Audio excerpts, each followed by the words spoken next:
할아버지, 저리 가세요. 냄새 나잖아요. 더러워요. 길가에서 내 앞을 지나던 젊은이가 얼굴을 찡그리며 소리를 질렀다. 옆에 있던 친구들도 킥킥 웃으며 나를 피해 발걸음을 재촉했다. 그 웃음소리가 골목의 메아리처럼 퍼져나갔고 나는 순간 발이 땅에 붙은 것처럼 굳어버렸다. 손에 잡힌 리어카 손잡이가 차갑게 식어가는 것을 느끼면서도 아무 말도 할 수 없었다. 목구멍까지 올라온 억울함과 수치심을 억누르듯 고개를 깊이 숙이고는 그저 리어카를 더 세게 끌 뿐이었다. 리어카 바퀴는 덜컹거리며 도로의 작은 균열을 넘었고 그 소리는 마치 내 자존심이 갈라져 부서지는 소리처럼 귓가에 맴돌았다. 나는 한때 누구보다도 잘 나가던 사람이었다. 대기업 임원으로 수십 명의 부하 직원들을 이끌며 회의실에서는 모두가 내 눈치를 보았다. 중요한 계약에 서명할 때면 사람들은 내 손을 잡으며 고개를 숙였고 파티 자리에서는 박수와 건배 소리가 나를 향해 쏟아졌다. 그때의 나는 세상이 내 것인 줄 알았다. 하지만 지금은 어떤가? 손은 거칠게 갈라져 굳은 살이 박였고 리어카 손잡이에 스친 상처에서는 피가 배어나왔다. 비에 젖은 폐지 더미를 실어 나르느라 어깨는 휘어졌고 허리는 하루 종일 쑤셨다. 고개를 숙이고 쓰레기통을 뒤지다 보면 종종 창문 너머로 사람들의 시선이 꽂혀오는 게 느껴졌다. 그 눈빛 속에는 동정과 불쾌함, 그리고 비웃음이 뒤섞여 있었다. 나는 오늘도 새벽부터 거리를 나섰다. 하늘은 아직 어둑했고 가로등 불빛만이 길을 비추고 있었다. 무거운 상자가 산처럼 쌓여 리어카는 점점 더 둔하게 나아갔다. 바퀴가 맨홀 뚜껑을 덜컥 치고 지나가자 그 진동이 내 팔꿈치와 어깨를 타고 전해졌다. 순간 숨이 턱 막혔다. 저 아저씨 또 왔네. 뒤에서 들려오는 소곤거림. 나는 못 들은 척했지만 발걸음은 점점 더 무거워졌다. 마치 세상 전체가 나를 밀어내는 듯했다. 나는 한때 수십 명의 직원들을 움직이던 사람이었다. 그러나 지금은 버려진 종이 한 장에 목숨을 걸며 살아간다. 젊은이들의 웃음소리가 점점 멀어졌지만 그 울림은 내 가슴 깊이 남아 칼날처럼 아프게 찔렀다. 나는 속으로 중얼거렸다. 내가 어떻게 여기까지 온 걸까? 어디서부터 잘못된 걸까? 그러나 그 답은 쉽게 나오지 않았다. 리어카 바퀴 소리만이 나의 침묵을 대신하며 황량한 거리를 메우고 있었다. 퇴직을 앞두고 있던 어느 날, 오래전에 함께 일했던 후배가 내게 전화를 걸어왔다. 목소리는 흥분으로 가득 차 있었다. 선배님, 이번에 제가 새로운 회사를 차렸습니다. 투자만 하시면 수익이 어마어마합니다. 요즘 은행에 돈 넣어봤자 이자도 얼마 안 되잖습니까? 믿고 한번 해보세요. 처음엔 마음이 움직이지 않았다. 괜히 퇴직을 앞두고 모험을 하고 싶지 않았기 때문이다. 하지만 그의 말투는 지나치게 확신에 차 있었고 내가 예전에 알던 성실한 후배의 얼굴이 떠올랐다. 설마 나를 속이겠어 하는 마음에 결국 소액을 시험 삼아 맡기기로 했다. 며칠 후 그는 환하게 웃으며 나를 찾아왔다. 선배님, 보세요. 벌써 원금의 2배가 들어왔습니다. 나는 눈을 의심했다. 정말로 내 통장에 돈이 들어와 있었다. 손에 쥔 통장 속 숫자가 분명히 불어나 있었고 순간 숨이 멎는 것 같았다. 가슴이 두근거려 손끝이 떨렸다. 그날부터 나는 후배가 알려준 투자 앱을 핸드폰에 깔았다. 아침에 눈을 뜨면 제일 먼저 그 앱을 켰다. 오늘은 얼마가 늘었을까? 숫자가 매일 조금씩 혹은 크게 뛰어오를 때마다 심장이 요동쳤다. 하루에도 수십 번씩 핸드폰을 열어 확인하다 보니 손에서 핸드폰을 놓을 수가 없었다. 마치 내가 돈을 버는 것이 아니라 돈이 나를 조종하고 끌고 다니는 기분이었다. 출근길 버스 안에서도, 회의 중 잠깐의 휴식 시간에도, 심지어 아내가 다리를 절뚝이며 방을 오가는 순간에도 나는 눈을 들어 그녀를 보지 못하고 핸드폰 화면만 들여다보고 있었다. 화면에 숫자가 오를 때마다 희열이 몰려왔고 순간순간 나는 스스로에게 속삭였다. 이제 됐구나. 내 노후는 보장됐다. 나는 남들처럼 힘들게 살지 않아도 된다. 아내에게는 차마 말하지 못했다. 그녀가 관절이 아파 힘겹게 계단을 오르내리며 숨을 고르는 모습을 볼 때면 속으로 다짐했다. 여보, 조금만 기다려. 이제 곧 우리 삶이 달라질 거야. 당신을 더 이상 고생시키지 않게 해줄게. 후배는 계속해서 나를 부추겼다. 선배님, 이번에 퇴직하시잖아요? 퇴직금까지 투자하시면 앞으로 평생 편안하게 사실 겁니다. 나는 흔들렸다. 매일 올라가는 숫자에 눈이 멀어 위험을 생각하기보다는 더 큰 기대가 앞섰다. 결국 아내 몰래 퇴직금 전액을 그의 계좌로 송금했다. 송금 버튼을 누른 순간 손끝이 떨렸지만 이제 우리는 더 이상 가난하지 않다라는 생각에 심장이 벅차올랐다. 그 무렵 아들이 집으로 찾아왔다. 얼굴에는 설렘이 가득했고 손에는 두툼한 서류 뭉치를 들고 있었다. 아버지, 저 사업을 시작하려고 합니다. 좋은 기회가 생겼는데 보증만 좀 서주시면 됩니다. 절대 문제 없어요. 금방 자리 잡을 겁니다. 나는 순간 갈등했다. 아버지로서 아들의 꿈을 지켜주고 싶었지만 마음 한구석에서는 불길한 예감이 고개를 들고 있었다. 보증이라 아들아, 그거 쉬운 게 아니다. 그러자 아들은 간절한 눈빛으로 나를 바라보았다. 아버지, 이번만 도와주세요. 아버지처럼 성공한 사람이 되는 게 제 꿈이에요. 제가 꼭 보답할게요. 나는 결국 펜을 들고 서류에 사인을 했다. 불안은 남아 있었지만 아버지로서 아들의 간절한 눈빛을 외면할 수 없었다. 내가 평생 쌓아온 경험과 체면이 있는데 설마 큰일이야 있겠나. 그렇게 스스로를 속이며 펜끝을 내려놓았다. 며칠 뒤 늘 그렇듯 투자 앱을 확인하던 중 이상한 느낌이 들었다.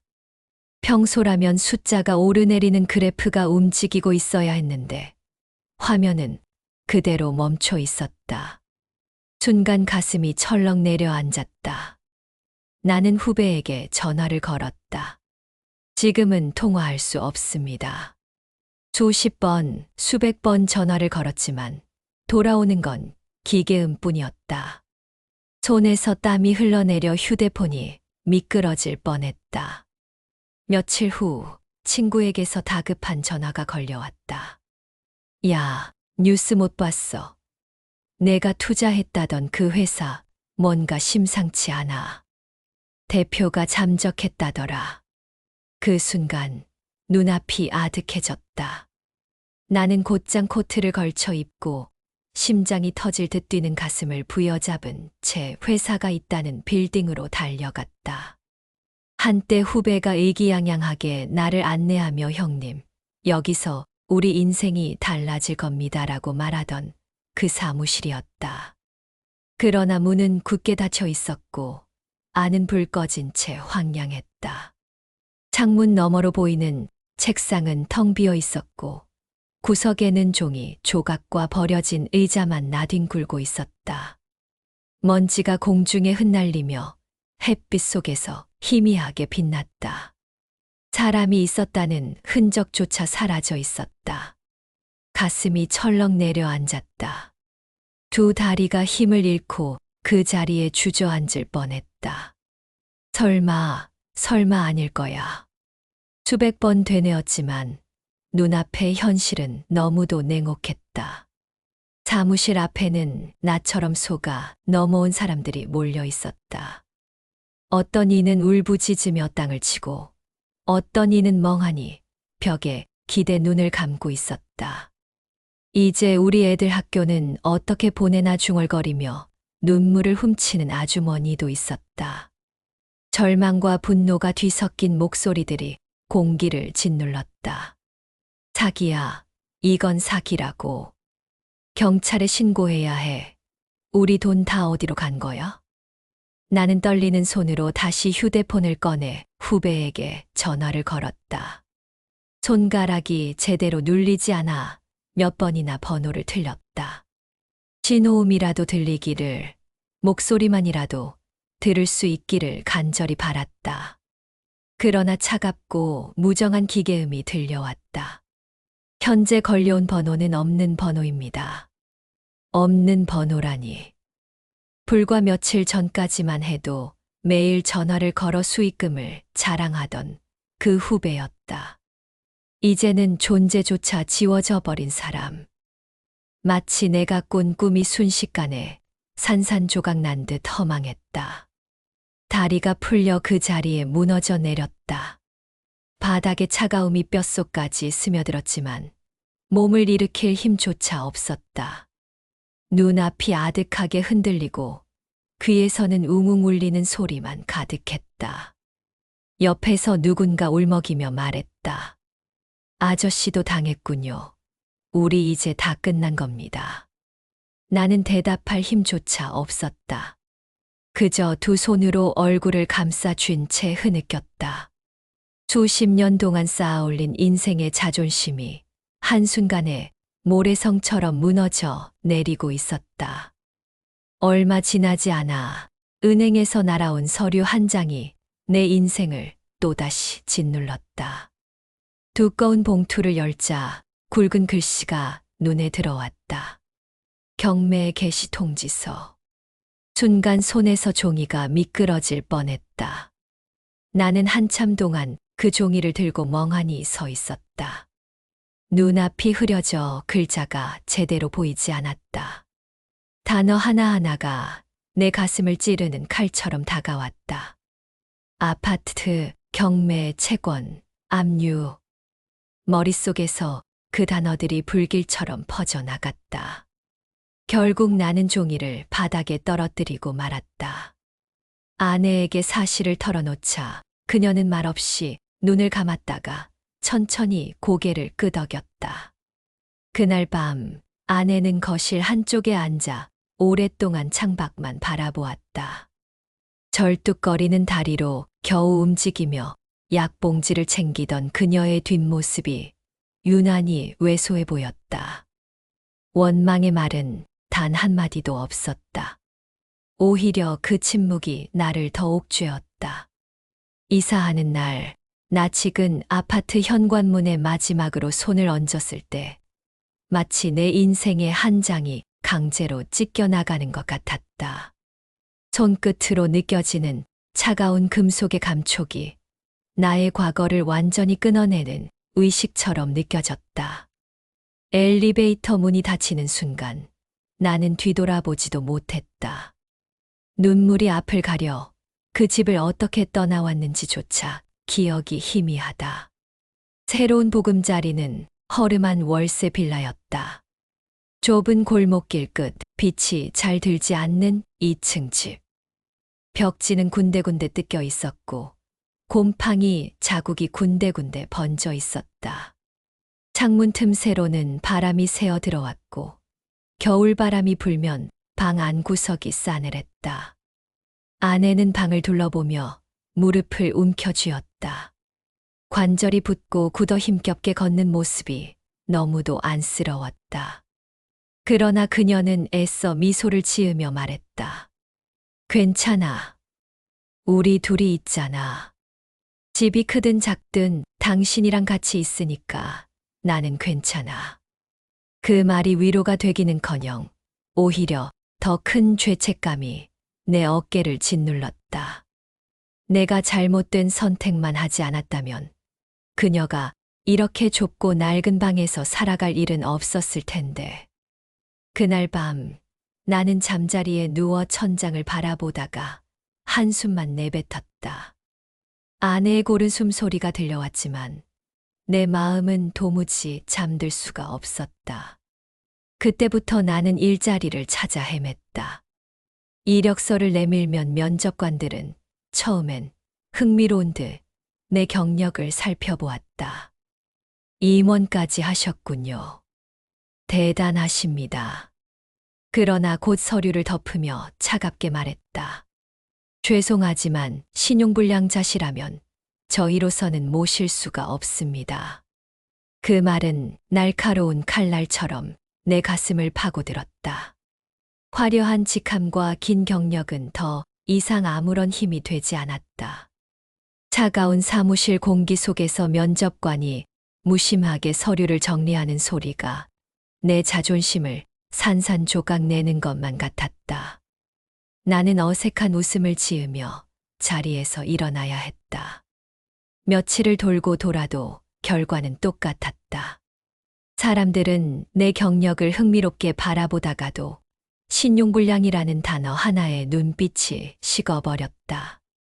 면접장을 나설 때마다 땅이 꺼지는 듯한 허망함이 발을 무겁게 짓눌렀다. 집으로 돌아오면 아내가 절뚝거리며 주방에서 저녁을 준비하고 있었다. 좁은 싱크대 앞에 서서 허리를 굽힌 채 야채를 손질하는 그녀의 모습은 내 가슴을 더 깊이 찔렀다. 힘들게 숨을 몰아쉬면서도 나를 보면 억지로 미소를 지었다. 오늘은 괜찮았어요? 나는 그 질문에 차마 대답하지 못했다. 그저 가방을 내려놓고 고개를 숙인 채 한숨만 내쉴 뿐이었다. 나는 매일같이 스스로를 질책했다. 내가 왜 그때, 왜 그런 선택을 했을까? 퇴직금을, 아들의 부탁을 왜 그렇게 쉽게 내어주었을까? 후회는 끝없이 몰려왔지만 이미 돌이킬 방법은 없었다. 더는 물러설 곳이 없었다. 회사에서도 지인에게서도 어떤 일자리도 얻을 수 없게 되자 나는 결국 마지막으로 선택할 수 있는 일을 붙잡았다. 바로 리어카를 끌며 폐지를 줍는 것이었다. 처음 리어카 손잡이를 잡던 순간 손이 덜덜 떨렸다. 한때 고급 자동차 핸들을 쥐고 도시를 누볐던 내가 이제는 버려진 종이를 실어 나르려 손잡이를 움켜쥐고 있었다. 내가 정말 여기까지 떨어진 건가? 스스로를 향한 분노와 부끄러움이 목구멍까지 차올랐지만 집에서 기다리고 있을 아내를 생각하며 이를 악물었다. 새벽이 되면 어두운 골목으로 나섰다. 가로등 불빛 아래 버려진 박스와 빈 병들을 주워 담으며 나는 아무도 모르게 흐르는 눈물을 훔쳤다. 리어카 바퀴가 덜컹거릴 때마다 내 심장도 함께 무너져 내리는 듯했다. 새벽 어스름 속에서 리어카를 끌며 거리를 돌았다. 이미 허리는 활처럼 굽었고 손가락 마디는 딱딱하게 굳어 있었다. 바람이 불면 빈 깡통이 부딪히며 요란한 소리를 냈고 그 소리는 마치 내 처지를 세상에 알리는 종소리 같았다. 버려진 종이 상자를 모으다 보면 사람들의 시선이 늘 따라붙었다. 어떤 이는 동정하듯 동전을 건네주었지만 대부분은 고개를 돌리거나 코를 막았다. 나는 그 시선들이 칼날처럼 내 등에 꽂히는 걸 느꼈다. 가끔은 아이들마저 나를 놀리며 손가락질했다. 엄마, 저 아저씨 쓰레기 주워. 그 웃음소리가 내 귀를 파고들 때면 나는 모자를 더 깊게 눌러쓰고 발걸음을 재촉했다. 그 순간만큼은 내가 인간이 아니라 버려진 물건 같았다. 특히 잊을 수 없는 날이 있었다. 좁은 골목길에서 폐지를 모으던 내 앞을 한 무리의 젊은이가 지나갔다. 그중 한 명이 코를 찡그리며 소리쳤다. 할아버지, 제발 저리 가세요. 냄새 나잖아요. 더럽다고요. 주변에 있던 친구들이 킥킥 웃으며 나를 피해 달아났다. 그 웃음소리는 날카롭게 귓가에 맴돌았고 순간 나는 발이 땅에 붙은 듯 굳어버렸다. 리어카 손잡이를 잡은 손이 얼어붙은 것처럼 차가워졌다. 목구멍까지 차오른 수치심에 숨조차 쉴 수 없었다. 나는 아무 말도 하지 못한 채 고개를 깊이 숙였다. 대신 손에 힘을 더 주어 리어카를 끌었다. 바퀴가 돌의 틈을 덜컥 치며 지나가는 소리가 마치 내 자존심이 무너져 내려 부서지는 소리 같았다. 집으로 돌아오면 아내가 힘겹게 웃으며 물었다. 오늘은 조금이라도 벌었어요? 그 말에 차마 대답할 수 없었다. 나는 가져온 동전 몇 개를 식탁 위에 올려놓으며 점점 초라해지는 나 자신을 마주해야 했다. 밤이 되면 나는 천장을 바라보며 중얼거렸다. 나는 이제 가장으로서의 자존심도 인간으로서의 체면도 모두 잃었다. 이렇게 살다 보면 언젠가 사람들 기억 속에서도 완전히 사라져버리겠지. 그날도 새벽부터 리어카를 끌고 골목을 돌았다. 이미 허리는 더 굽었고 손가락은 굳은 살로 갈라져 있었다. 모은 폐지를 실어 복지관 근처로 향하던 길, 나는 잠시 숨을 고르기 위해 리어카 손잡이에 몸을 기대었다. 이마에 흐르는 땀이 목덜미로 흘러내렸고 다리는 후들거려 제 몸을 지탱하기조차 힘들었다. 그때였다. 부장님 정말 부장님이십니까? 익숙한 목소리가 귓가를 때렸다. 나는 움찔하며 고개를 들었다. 내 앞에는 단정한 양복 차림의 중년 남자가 서 있었다. 곧장 알아볼 수 있었다. 바로 예전 회사에서 늘 내 뒤를 따르던 후배 박진우였다. 그의 눈은 커다랗게 뜨여 있었고 충격과 안타까움이 동시에 깃들어 있었다. 부장님, 이게 어떻게 된 겁니까?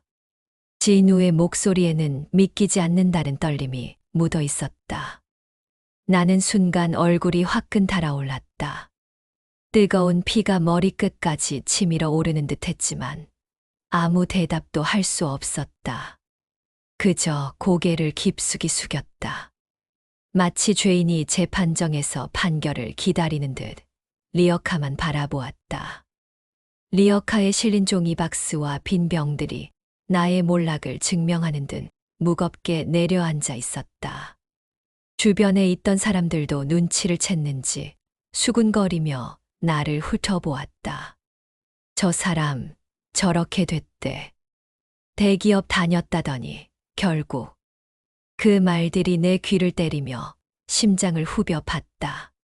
진우는 잠시 말을 잇지 못하다가 조용히 내 곁으로 다가왔다.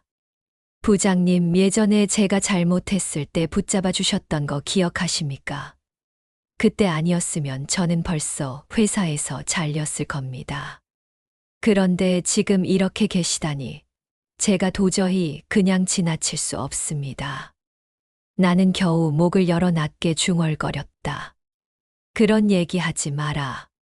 다 지난 일이다. 그냥 잊어라. 그러나 눈가가 뜨거워져 시야가 흐려졌다. 진우는 단호하게 말했다. 부장님, 이제 제 차례입니다. 그때 저를 지켜주셨듯 이번엔 제가 부장님을 지켜드리겠습니다. 그 말에 내 가슴 속 깊이 오래 잊고 있던 온기가 스며들었다. 아무 말도 할 수 없었지만 그 순간만큼은 내 심장이 오랜만에 다시 뛰는 듯 했다. 진우의 말에 나는 고개를 저었다. 안 된다, 진우야. 내가 무슨 잘못이 있다고 나 같은 놈을 책임지려고 하느냐. 나는 이미 끝난 인생이다. 더 이상 누구에게도 짐이 되고 싶지 않다. 입술은 그렇게 말했지만 내 목소리는 떨리고 있었다. 스스로도 그 말에 확신이 없다는 걸 알고 있었다. 나는 수십 년 동안 사람들 앞에서 고개 숙이지 않고 살아왔다. 그런데 지금 후배 앞에서 도움을 구한다니 그게 도저히 용납되지 않았다. 차라리 굶고 쓰러질지언정 자존심을 버리고 싶지는 않았다. 진우는 한 발 다가서며 진심 어린 눈빛으로 나를 바라보았다. 부장님 짐이라니요. 저한테는 은인입니다. 제가 성공할 수 있었던 건 부장님 덕분이었어요. 선배님이 제 잘못을 감싸주지 않았다면 저는 벌써 회사를 떠나 절망 속에 살고 있었을 겁니다.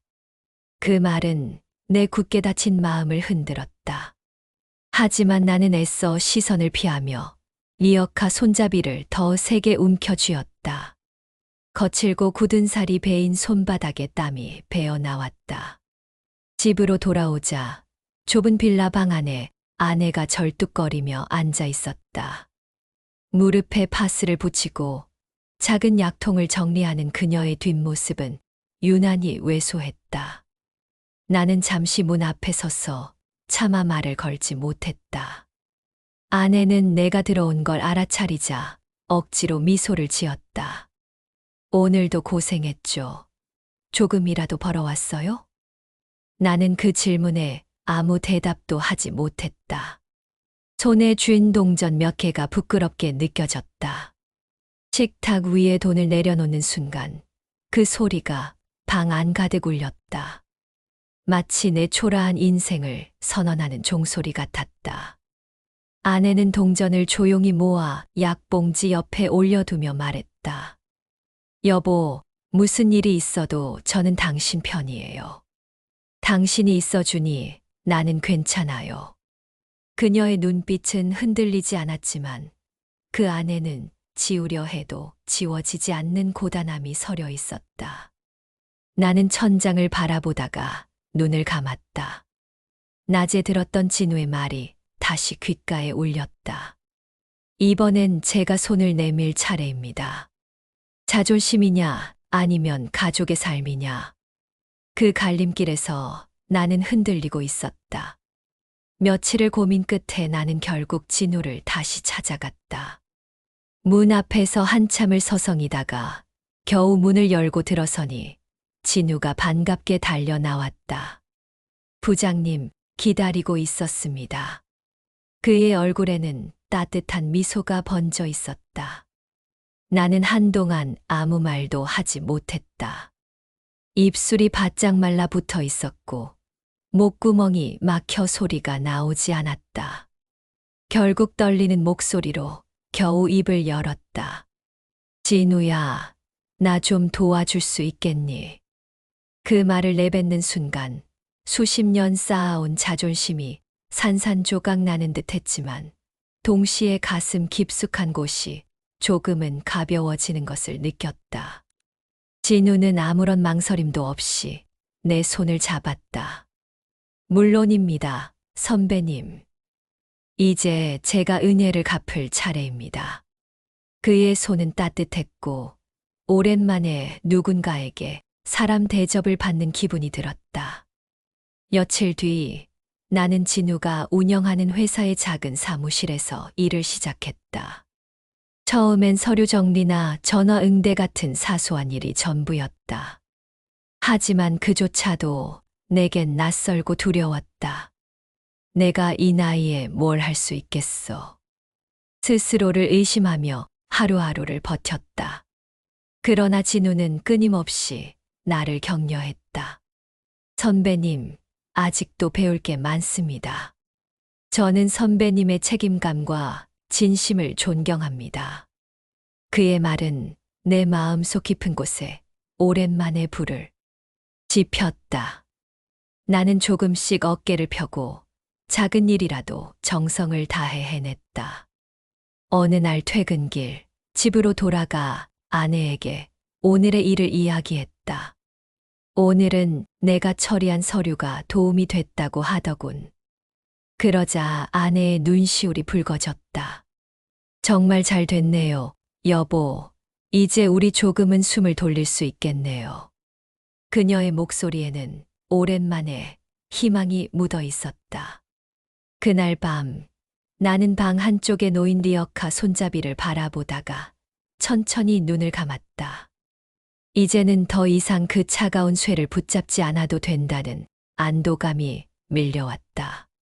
눈가에 뜨거운 눈물이 맺혔지만 이번에는 절망이 아니라 새로운 시작을 알리는 눈물이었다. 시간이 흐르면서 나는 회사에서 점점 더 중요한 일을 맡게 되었다. 처음에는 단순히 서류 정리와 손님 응대뿐이었지만 어느 날 큰 계약 문제가 터졌을 때 내가 내놓은 해결책이 회사를 위기에서 구했다. 그 순간 직원들의 눈빛이 달라졌다.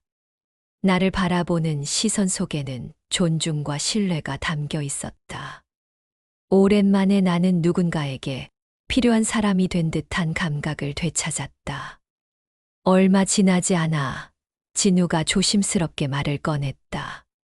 선배님, 직원들이 선배님의 이야기를 듣고 싶어 합니다. 강연을 부탁드려도 될까요? 처음에는 주저했지만 내 실패가 누군가에게 교훈이 될 수 있다면 의미가 있다고 생각했다. 강연 날 강당에는 수십 명의 직원들이 앉아 있었다. 마이크를 잡은 나는 한동안 침묵하다가 천천히 입을 열었다. 저는 한때 대기업 임원이었습니다. 하지만 퇴직 후 잘못된 선택으로 모든 것을 잃고 리어카를 끌며 폐지를 줍는 신세가 되었습니다.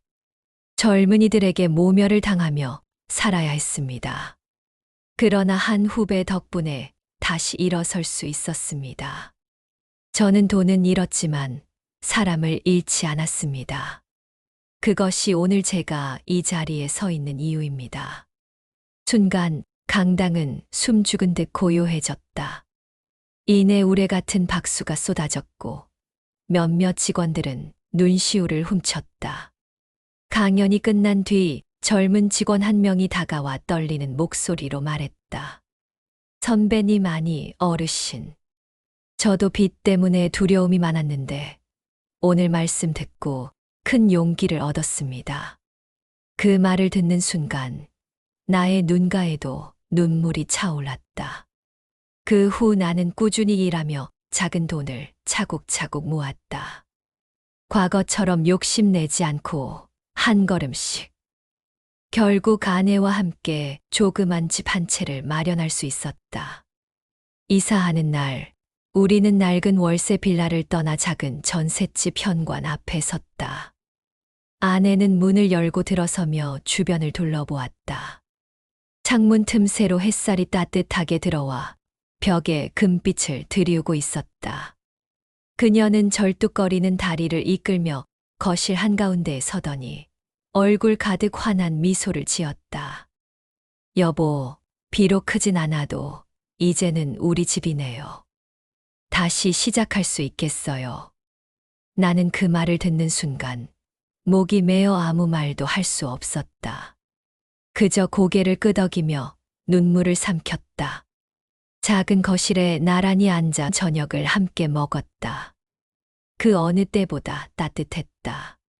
창밖에는 밤이 깊어가고 있었지만 우리의 작은 집 안에는 꺼지지 않는 등불 같은 온기가 가득했다. 나는 속으로 조용히 되뇌었다. 나는 돈을 잃었지만 사람을 잃지 않았다. 그리고 결국 우리만의 보금자리를 되찾았다. 잠시 후 아내가 내 손등을 살며시 잡으며 말했다. 여보, 이제는 괜찮아요. 여기서 우리 다시 살아가면 돼요. 나는 그 손을 꼭 잡았다. 주름지고 거칠어진 손이었지만 그 누구보다도 따뜻했다. 그리고 마지막으로 이 이야기를 들어주신 황금빛 향기 시청자 여러분께 말씀드리고 싶습니다. 혹시 지금 삶이 힘들고 길이 막힌 것 같아도 끝까지 함께하는 사람이 곁에 있다면 우리는 언제든 다시 일어설 수 있습니다. 오늘 제 이야기가 여러분께 작은 힘이 되길 바랍니다. 오늘의 이야기가 마음에 와 닿으셨다면 황금빛 향기 채널을 구독과 좋아요로 응원해 주세요. 그것이 저희에게는 큰 힘이 됩니다. 감사합니다.